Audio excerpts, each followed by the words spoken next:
Chapter चल रहा है, उसमें अपने टॉपिक चल रहा था अंशों का निर्गमन। कंपनी अंशों का निर्गमन सममूल्य पर करती है या प्रीमियम पर करती है, ठीक है।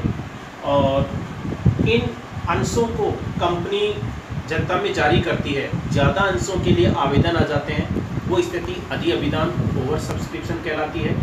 कम अंशों के लिए आवेदन आते हैं तो उसे न्यून अभिदान अंडर सब्सक्रिप्शन कहा जाता है, ठीक है। हाँ, कंपनी के द्वारा अंशों पर राशि मांग ली गई है, धनराशि की मांग कर ली गई है, लेकिन अंशधारियों के द्वारा भुगतान नहीं की गई है, उसे हम कॉल्स-इन एरियर बकाया मांग राशि कहते हैं। और ऐसी धनराशि जो कंपनी ने मांगी नहीं है, यानी कि जो कॉल कंपनी ने अंशधारियों से नहीं की है लेकिन अंशधारियों के द्वारा उसका भुगतान कर दिया गया है, तो वो अग्रिम मांग राशि कॉल्स-इन एडवांस कहलाती है। अच्छा, कॉल्स-इन एरियर और कॉल्स-इन एडवांस दोनों के बारे में मैंने आपको बता दिया था और अपने इस पैटर्न का एक इलस्ट्रेशन भी हो चुका है। कॉल्स-इन एरियर के लिए मैंने बताया था बकाया मांग राशि कि जिसमें कंपनी के द्वारा कोई मांग की गई है और अंशधारी के द्वारा उस मांग का भुगतान नहीं किया गया है, तो वो बकाया मांग राशि रहती है। तो हम क्या करते हैं, उसकी हम बकाया राशि की अलग से कोई एंट्री नहीं करते, बल्कि बैंक वाली जो एंट्री होती है उसमें से वो राशि कम करके दिखा देते हैं जितनी राशि प्राप्त नहीं हुई है। लेकिन वो बकाया राशि कंपनी को जब भी प्राप्त होती है उस समय पर कंपनी एंट्री करती है बैंक अकाउंट या टू कॉल्स-इन एरियर, ठीक है। ऐसे ही कॉल्स-इन एडवांस, यानी कि जो मांग कंपनी ने अभी तक नहीं की है लेकिन अंशधारी के द्वारा भुगतान कर दी है, वो कॉल्स-इन एडवांस कहलाती है। कॉल्स-इन एडवांस की राशि कंपनी को प्राप्त होने पर कंपनी एंट्री करती है बैंक अकाउंट या टू कॉल्स-इन एडवांस।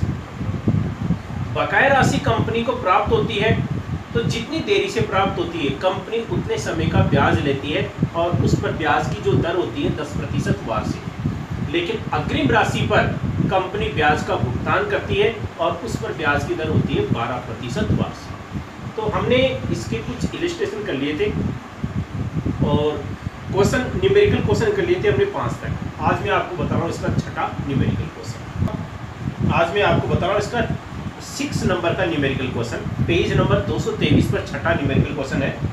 इसमें दे रखा है ललिता लिमिटेड की स्थापना 10 लाख रुपए की अधिकृत पूंजी से की गई है। कंपनी ललिता लिमिटेड है और इसकी ऑथोराइज्ड कैपिटल है 10 लाख, जो 10 रुपए वाले 1 लाख समता अंशों में विभाजित थी।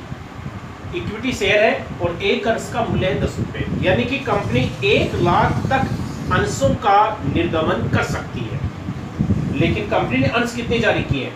कंपनी ने जनता में 75,000 समतांश 11 रुपए प्रति अंश के हिसाब से निर्गमित किए। देखो, अंश का अंकित मूल्य बेस वैल्यू है 10 रुपए और कंपनी अंश को कितने में जारी कर रही है? 11 रुपए में, यानी कि 1 रुपए ज़्यादा ले रही है। और 1 रुपए जो ज़्यादा ले रही है ये क्या कहलाएगा? प्रीमियम। अंश कितने जारी किए कंपनी ने? 75,000।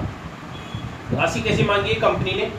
आवेदन पर 3, बंटन पर 4, प्रीमियम सहित और शेष प्रथम और अंतिम मांग पर, यानी कि 3 टुकड़ों में कंपनी ने पैसा मांगा है। जनता से 70,000 अंशों के लिए आवेदन प्राप्त हुए। देखो, कंपनी ने अंश जारी किए 75,000 और आवेदन आए 70,000 के लिए, तो न्यून अभिदान हो गया इसमें। देखो, इसमें कंपनी के द्वारा 75,000 अंश इश्यू किए गए हैं of ₹10 each and premium 1 rupees. ठीक है, 1 रुपए का प्रीमियम, अंश का अंकित मूल्य 10 रुपए, यानी कि टोटल हो गए 11 रुपए। ठीक है, लेकिन जनता ने आवेदन जो किया है, एप्लीकेशन जो आई है वो 70,000 अंशों के लिए आई है। 70,000 अंशों के लिए आवेदन आए तो ये स्थिति क्या कहलाती है? न्यून अभिदान, अंडर सब्सक्रिप्शन। कंपनी के द्वारा जितने अंश जारी किए जाते हैं उससे कम अंशों के लिए आवेदन आते हैं, तो ये स्थिति कहलाती है न्यून अभिदान। जब कंपनी के पास में पैसा ही 70,000 अंशों का आया है तो कंपनी 70,000 से ज्यादा अंशों का आवंटन कर ही नहीं सकती है।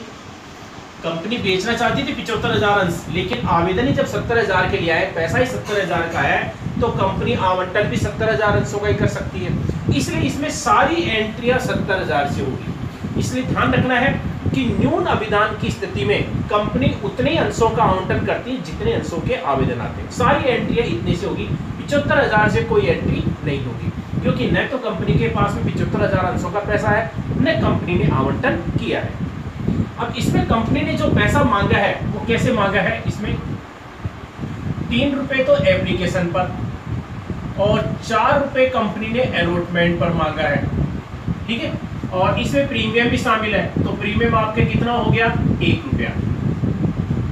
और फिर प्रश्न में कहा जा रहा है कि शेष राशि प्रथम और अंतिम मांग पर। देखो कंपनी ने टोटल पैसा कितना मांगा है, इसमें 11 रुपए, टोटल 11 रुपए मांगा है प्रीमियम सहित। तो 3 रुपए एप्लीकेशन पर मांग लिए, 4 रुपए अलॉटमेंट पर मांग लिए, तो टोटल कितने हो गए, 7 रुपए। जब 11 में से 7 रुपए हो गए तो शेष राशि कितनी बची, 4 रुपए।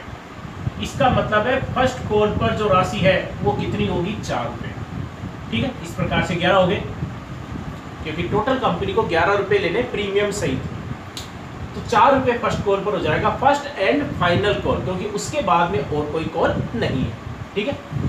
तो अब हम क्या करेंगे, एंट्रियां करेंगे, सारी एंट्रियां हम 70,000 से करेंगे। तो सबसे पहले हम बैंक वाली एंट्री, तो बैंक वाली एंट्री देखो, इसमें बैंक अकाउंट DR इक्विटी अंश है टू इक्विटी शेयर एप्लीकेशन।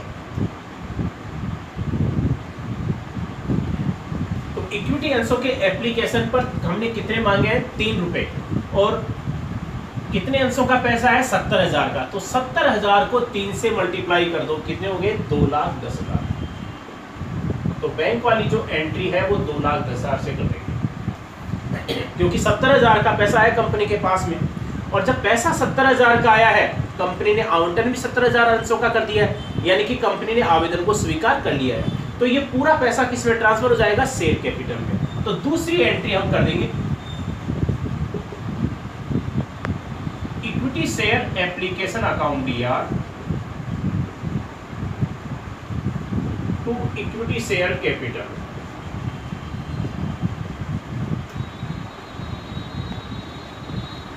पूरा 2,10,000 रुपए शेयर कैपिटल में ट्रांसफर हो जाएगा, क्योंकि जितने के लिए आवेदन आया था कंपनी ने पूरे आवेदन को स्वीकार कर लिया। तो दूसरे नंबर की ये एंट्री है, ठीक है। इसके बाद में अब अलॉटमेंट की मांग की एंट्री। अच्छा, अलॉटमेंट पर प्रीमियम भी है, प्रीमियम मांगा जाता है तो सिक्योरिटीज प्रीमियम को हमेशा क्रेडिट किया जाता है, चाहे प्रीमियम का पैसा अलॉटमेंट पर मांगा जाए, चाहे फर्स्ट कॉल पर हो, चाहे सेकंड कॉल पर। जिस समय भी कंपनी के द्वारा पैसा मांगा जाता है प्रीमियम का, सिक्योरिटीज प्रीमियम हमेशा क्रेडिट होता है मांग की एंट्री में। बैंक वाली एंट्री में नहीं, बैंक वाली एंट्री में तो टोटल पैसा आ जाता है प्रीमियम से। तो अलॉटमेंट की मांग की एंट्री, तो अलॉटमेंट की देखो मांग की एंट्री है वो क्या होगी, equity share allotment account DR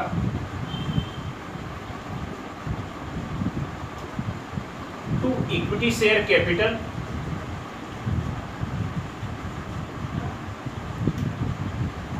to securities premium.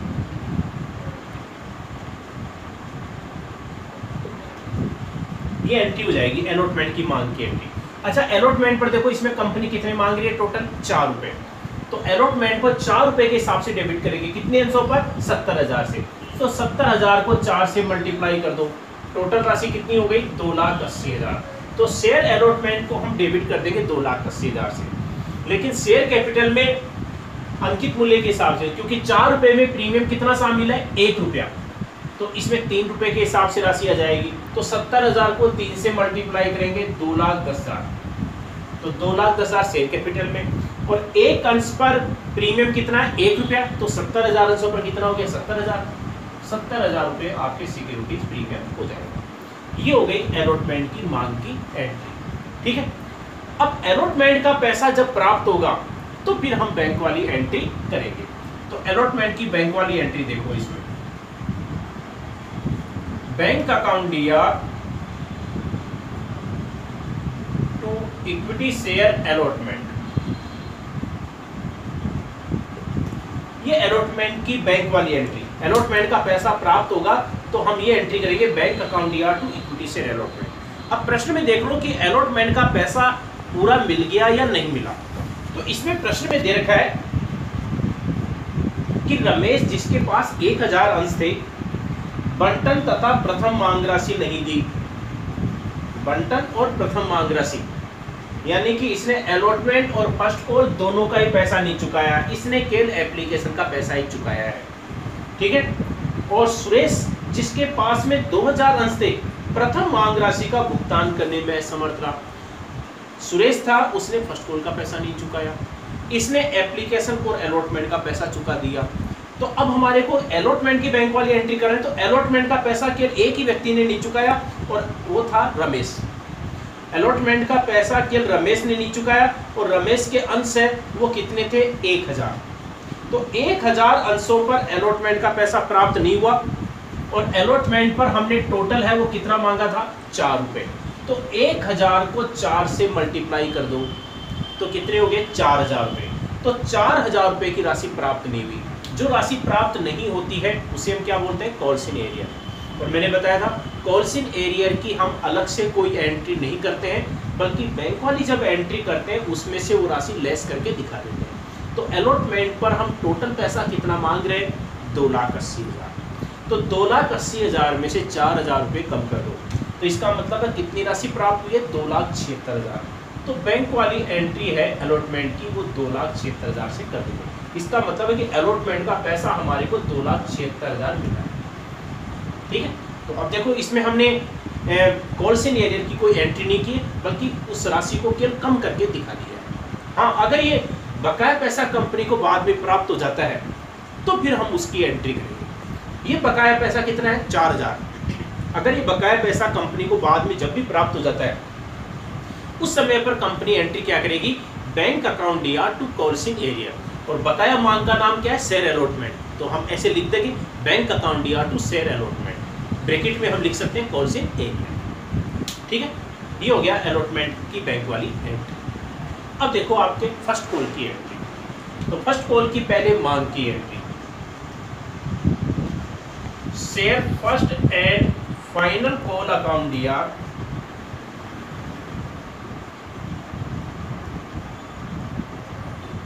Equity share to equity share first call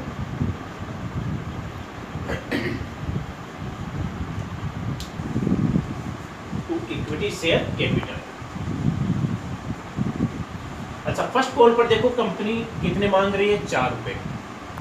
तो वही 70,000 को 4 से मल्टीप्लाई करेंगे, कितने हो गए, 2,80,000। तो फर्स्ट कॉल की मांग की जो एंट्री है वो कितने से करेंगे, 2,80,000 से, ठीक है। ये 2,00,000 से मांग की एंट्री। अब जब फर्स्ट कॉल का पैसा प्राप्त हो जाएगा कंपनी को तो फिर कंपनी बैंक वाली एंट्री करेगी। तो एंट्री क्या करेंगे, bank account DR to equity share first and final call.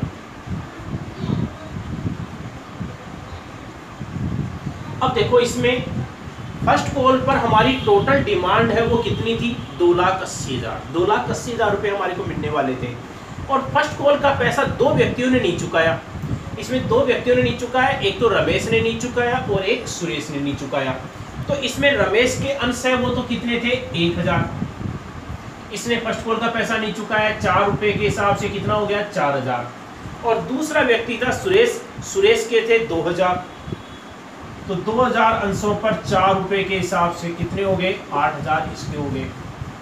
तो इस प्रकार से टोटल राशि है वो कितनी प्राप्त नहीं हुई, 12,000 रुपये। टोटल फर्स्ट कॉल का पैसा हमारे को 12,000 रुपये नहीं मिला और टोटल पैसा कितना मिलने वाला था, 2,80,000। तो 2,80,000 में से 12,000 रुपये हम कम कर देंगे। तो 12,000 रुपये कम कर देंगे तो इसकी राशि है वो कितनी आ गई आपके, 2,68,000। तो बैंक वाली जो एंट्री है वो कितने से कर देंगे, 2,68,000 से, ठीक है। बस अब इसके अंदर इतनी है, क्योंकि इसमें क्या है, प्रश्न में ये नहीं दे रखा है कि बकाया पैसा कंपनी को प्राप्त हो गया है, क्योंकि प्राप्त हो जाता तो प्राप्त होने की एंट्री भी करते और उस पर बकाया राशि पर कंपनी के द्वारा ब्याज भी लिया जाता, ब्याज की एंट्री भी करते, लेकिन इसमें ऐसा नहीं है। तो इसकी एंट्री हम यहीं तक करेंगे। देखो एक इसका 10वां न्यूमेरिकल क्वेश्चन है जिसमें अधि अभिधान है। अधि अभिधान का मतलब ज़्यादा अंशों के लिए आवेदन आ जाता है, वो स्थिति। इसमें देखो कंपनी ने 10,000 अंश जारी किए हैं। अंश का अंकित मूल्य फेस वैल्यू है 10 रुपए और जारी कितने में किया है 11 रुपए में, तो इसका मतलब 1 रुपए प्रीमियम हो गया। लेकिन जनता ने आवेदन कितने अंशों के लिए किया 12,000 के लिए, ज्यादा अंशों के लिए आवेदन आ जाता है तो ये स्थिति क्या कहलाती है अधिअभिदान। ठीक है, कंपनी ने पैसा कैसे मांगा है, एप्लीकेशन पर 3, अलॉटमेंट पर 4 जिसमें प्रीमियम भी शामिल है यानी कि 1 रुपया, और फर्स्ट कॉल पर 4, टोटल कितनी होगी 11 रुपए। इस प्रकार से राशि की मांग की। अच्छा, इसमें ज्यादा पैसा आ गया है, इसका कंपनी क्या करेगी, 2000 अंशों का ज्यादा पैसा आ गया, क्वेश्चन में कुछ नहीं दे रखा है। अगर क्वेश्चन में कुछ नहीं दे रखा है तो जो ज्यादा पैसा आ जाता है, एक्सेस मनी आ जाती है, उसको कंपनी अलॉटमेंट में काम में लेती है, अलॉटमेंट में ट्रांसफर करते हैं। और उसका हम इस पैटर्न का हम पहले एक इलस्ट्रेशन भी कर चुके हैं, क्वेश्चन भी कर चुके हैं। 5वां इलस्ट्रेशन था और 5वां ही आपके क्वेश्चन था इस पैटर्न का, तो इसमें भी हम ऐसे ही करेंगे। तो सबसे पहले आवेदन जो आया, पहले तो 12,000 अंशों का आया, लेकिन बाद में सारी एंट्री हम कितने से करेंगे 10,000 से। तो पहली बैंक वाली entry, bank account DR to share application. देखो इसमें अंश का जो नाम है आप दे रखा है, इसमें अंश का नाम दे रखा है, तो अंश का नाम आ जाएगा, इक्विटी अंश है तो इक्विटी अंश का नाम आ जाएगा bank account DR to equity share application. आवेदन राशि है वो 12,000 अंशों पर आई है, तो इसलिए बैंक वाली एंट्री 12,000 से करेंगे 3 रुपए के हिसाब से। तो 12,000 को 3 से मल्टीप्लाई कर दो, कितने हो गए 36,000। तो पहले बैंक वाली एंट्री है वो 36,000 से कर देंगे। ठीक है, इसके बाद में दूसरी एंट्री है एप्लीकेशन का पैसा शेयर कैपिटल में ट्रांसफर होगा, यानी कि कंपनी जब आवेदन को स्वीकार कर लेती है, लेकिन कंपनी आवेदन कितने स्वीकार करेगी 10,000 ही करेगी, क्योंकि कंपनी ने अंश कितने जारी किए 10,000, इससे ज्यादा के आवेदन स्वीकार कर ही नहीं सकती है। आवंटन भी कंपनी 10,000 अंशों का ही करेगी, इसलिए शेयर कैपिटल में जो पैसा ट्रांसफर होगा वो कितने का होगा 10,000 का। तो दूसरी एंट्री है जो शेयर कैपिटल में ट्रांसफर होगी, उसकी entry equity share application account D R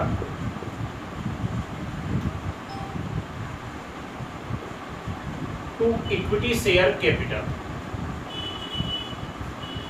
10,000 अंशों का पैसा 3 रुपए के हिसाब से कितना 30,000 रुपए ही ट्रांसफर होगा, क्योंकि कंपनी आवंटन 10,000 अंशों का ही करेगी, इसलिए 10,000 अंशों का पैसा ही ट्रांसफर होगा। जबकि कंपनी के पास में पैसा कितने अंशों का आया था 36,000 का, तो 6,000 रुपए कंपनी के पास में ज्यादा बच गए। ये 6,000 रुपए कंपनी के पास में जो ज्यादा बच गए, इसको कंपनी किस में ट्रांसफर कर देगी अलॉटमेंट के लिए। एप्लीकेशन का पैसा है वो किस में ट्रांसफर हो जाएगा अलॉटमेंट के लिए।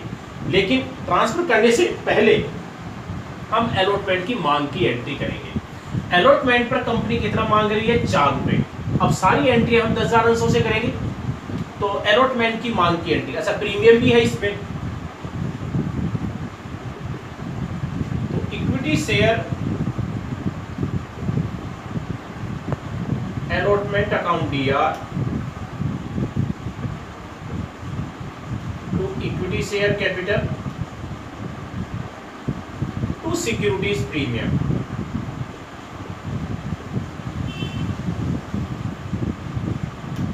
अलॉटमेंट पर टोटल हमने मांगे 4 रुपए, तो 10,000 अंशों को 4 से मल्टीप्लाई कर दो, कितने हो गए 40,000।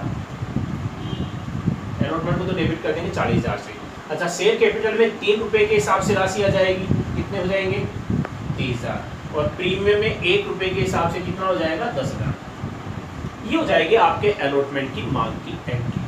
ठीक है, अब इसके बाद में अलॉटमेंट पर हमारा टोटल पैसा 40,000 बनता है, लेकिन हमारे पास वो जो पहले के 6,000 रुपए बचे हुए थे, कौन से, जो एप्लीकेशन पर आए थे, जो एप्लीकेशन पर 6,000 रुपए आए थे, उसको हम अलॉटमेंट में काम में लेंगे, तो उसका पैसा अलॉटमेंट के लिए ट्रांसफर करेंगे। तो उसकी एंट्री क्या करेंगे, equity share application account DR equity share application account DR to equity share allotment, यानी कि ये पैसा एप्लीकेशन का पैसा है, किसमें ट्रांसफर हो जाएगा अलॉटमेंट में, यानी कि ये पैसा अलॉटमेंट में काम में लेंगे। कितना 6,000 रुपए। ये 6,000 रुपए हमारे पास जो एक्सेस था, एक्सेस मनी थी एप्लीकेशन की, वो पैसा हम अलॉटमेंट में ट्रांसफर कर देंगे, यानी कि अलॉटमेंट में राशि काम में लेंगे, एडजस्ट करेंगे, मतलब एक तरह से एडवांस मान लिया। 6,000 रुपये जब अलॉटमेंट में काम मिलेंगे तो 6,000 रुपये हमारे को कम मिलेगा, जबकि हमारा को पहले हिसाब से कितना मिलने वाला था 40,000। तो 40,000 मिलने वाला था, उसमें 6,000 तो हमारे पास पहले से पड़ा हुआ है एप्लीकेशन पर ज़्यादा। जब ये 6,000 रुपये हम काम में ले लेंगे तो हमारी राशि है वो कितनी बढ़ेगी 34,000। इसका मतलब है कि अलॉटमेंट पर हमारे को 34,000 रुपये ही मिलने चाहिए। अब 34,000 रुपये मिलने चाहिए तो 34,000 रुपये पूरा मिल गया क्या, ये क्वेश्चन में देख लो। तो देखो इसमें क्वेश्चन में देखा है कि राकेश जिसने 240 अंशों के लिए आवेदन किया था, बंटन राशि के साथ ही मांग राशि का भुगतान कर दिया। अच्छा, इसने क्या किया, राकेश ने अलॉटमेंट के साथ ही फर्स्ट कॉल का पैसा चुका दिया, मतलब एडवांस में पैसा आ गया है, ठीक है, अलॉटमेंट के साथ जब मांग की बैंक वाली एंट्री करेंगे। और सुकेश जिसे 100 अंश बंटित किए थे ने बंटन राशि का भुगतान मांग राशि के साथ किया। देखो इसमें देखा है कि सुकेश जिसे 100 अंश बंटित किए थे, 100 अंश लिए थे कंपनी ने, बंटन राशि का भुगतान मांग राशि के साथ किया। इसका मतलब है इसने अलॉटमेंट का पैसा नहीं चुकाया। तो अलॉटमेंट का पैसा कितने अंशों पर प्राप्त नहीं हुआ, 100 अंशों पर। तो 100 अंशों पर प्राप्त नहीं हुआ अलॉटमेंट पर, तो हम राशि जो है कैसे निकालेंगे। देखो इसमें अधिक विधान है, तो अधिक विधान में तो हम ऐसे नहीं करेंगे कि 100 को हम क्या करेंगे 4 से मल्टीप्लाई कर दिया 400 के, ऐसे नहीं, क्योंकि इसमें अधिक विधान है। ज़्यादा अंशों के लिए पैसा आया था और सभी अंशधारियों ने ज़्यादा अंशों के लिए आवेदन किया था। अब किसने ज़्यादा पैसा चुकाया है उसके लिए हम राशि कैसे ज्ञात करेंगे। देखो अब हमारे पास अलॉटमेंट पर कितना पैसा आने वाला था 34,000, कितने अंशों पर 10,000 पर। तो 10,000 अंशों पर टोटल पैसा हमारा 34,000 बढ़ता है, तो 100 अंशों पर कितना होगा इस प्रकार से निकाला जाएगा। तो इस प्रकार से ये राशि है वो कितनी आ गई 340 रुपये, यानी कि अलॉटमेंट का पैसा कितना प्राप्त नहीं हुआ 340 रुपये, और कितना मिलने वाला था 34,000। तो 34,000 में से 340 रुपये हम कम कर देंगे, 34,000 है इसमें से 340 रुपये कम कर दो। अलॉटमेंट की मांग की एंट्री करने के बाद, मांग की एंट्री में 40,000 की थी, 6,000 रुपये एडजस्ट करने के बाद में हमारे को 34,000 मिलने वाले थे, लेकिन 100 अंशों पर राशि प्राप्त नहीं हुई। तो 100 अंशों की राशि हमने कैसे निकाली कि 10,000 अंशों पर राशि बढ़ती है 34,000, तो 100 पर कितनी होगी 340। तो 340 रुपये अलॉटमेंट के नहीं मिले, ये कम कर देंगे तो 33,660। तो अलॉटमेंट के तो हमारे को कितना पैसा मिला है 33,660। अच्छा, एक व्यक्ति था जिसने अलॉटमेंट के साथ ही फर्स्ट कॉल का पैसा भी चुका दिया। एडवांस में पैसा जब भी प्राप्त हो जाता है हम एंट्री करते हैं बैंक अकाउंट या टू कॉल्स इन एडवांस, तो ये एंट्री कर देंगे। अब एडवांस में पैसा कौन सा प्राप्त हुआ है अलॉटमेंट के साथ, फर्स्ट कॉल का, और फर्स्ट कॉल का जो पैसा है वो किसने चुकाया, राकेश ने। इसने क्या किया था अलॉटमेंट के साथ ही चुका दिया था। लेकिन इसमें प्रश्न में देखा कि 240 अंशों के लिए आवेदन किया था, तो आवेदन तो हमारे पास 12,000 के लिए आए थे, हमने 12,000 अंश थोड़ी दिए, हमने तो उनको 10,000 ही दिए। तो इसकी भी पहले निकालनी पड़ेगी संख्या की अंश हमने कितने दिए। तो कैसे निकालेंगे कि जिन्होंने 12,000 अंशों के लिए आवेदन किया था उनको कंपनी ने कितने अंश अलॉट किए 10,000। तो इसने 240 अंशों के लिए आवेदन किया तो कितने अंश अलॉट करेंगे, तो 10,000 बटे 12,000 इंटू 240, 200, यानी कि सुकेश को कंपनी ने नहीं राकेश को कंपनी ने कितने अंश अलॉट किए थे 200। जब कंपनी ने इसको 200 अंश दिए थे तो इसने एडवांस में जो पैसा चुकाया है वो भी 200 अंशों पर चुका है। तो 200 अंशों पर पैसा एडवांस में फर्स्ट कॉल का कितना है 4 रुपये, तो 4 रुपये के हिसाब से 200 अंशों पर कितना हो गया 800 रुपये। 800 रुपये एडवांस में पैसा, और अलॉटमेंट का पैसा कितना 33,660। तो बैंक वाली एंट्री में है, ये टोटल कर लो आपके 34,460। तो ये एंट्री हो जाएगी अलॉटमेंट की, ठीक है। अब देखो आपके फर्स्ट कॉल की, फर्स्ट कॉल पर कंपनी कितने मांग रही 4 रुपये, तो 10,000 को 4 से मल्टीप्लाई करेंगे कितने हो गए 40,000। तो फर्स्ट कॉल की मांग की entry, equity share first call account या टू इक्विटी शेयर कैपिटल, और फर्स्ट कॉल का जब पैसा प्राप्त हो जाएगा तो उसके बाद में हम एंट्री करेंगे बैंक अकाउंट या to equity share first call, ठीक है। अच्छा, इसमें देखो, इसमें फर्स्ट कॉल के साथ में क्या हुआ है कि ये जो सुकेश था जिसने 100 पर पैसा नहीं चुकाया था अलॉटमेंट का, वो पैसा उसने फर्स्ट कॉल के साथ में चुकाया, और उसका बकाया पैसा है सुकेश का वो कितना था 340 रुपये। बकाया पैसा जब भी प्राप्त होता है हम एंट्री क्या करते हैं, bank account DR to calls in arrear, और बकाया मांग का नाम क्या था, अलॉटमेंट, टू शेयर अलॉटमेंट। तो अब देखो फर्स्ट कॉल का पैसा है वो तो कितना मिला है, फर्स्ट कॉल पर डिमांड तो हमारी 40,000 थी, डिमांड 40,000 थी, लेकिन 800 रुपए फर्स्ट कॉल के पहले मिल चुके हैं, तो 800 रुपए कम कर दो, यानी कि फर्स्ट कॉल का जो पैसा है वो हमारे को कितना मिला है, 39,200, और अलॉटमेंट का जो बकाया पैसा है वो फर्स्ट कॉल के साथ में मिला है कितना, 340, तो टोटल पैसा है वो कितना हो गया आपके 39,540 रुपए। इस प्रकार से बैंक वाली एंट्री हो जाएगी।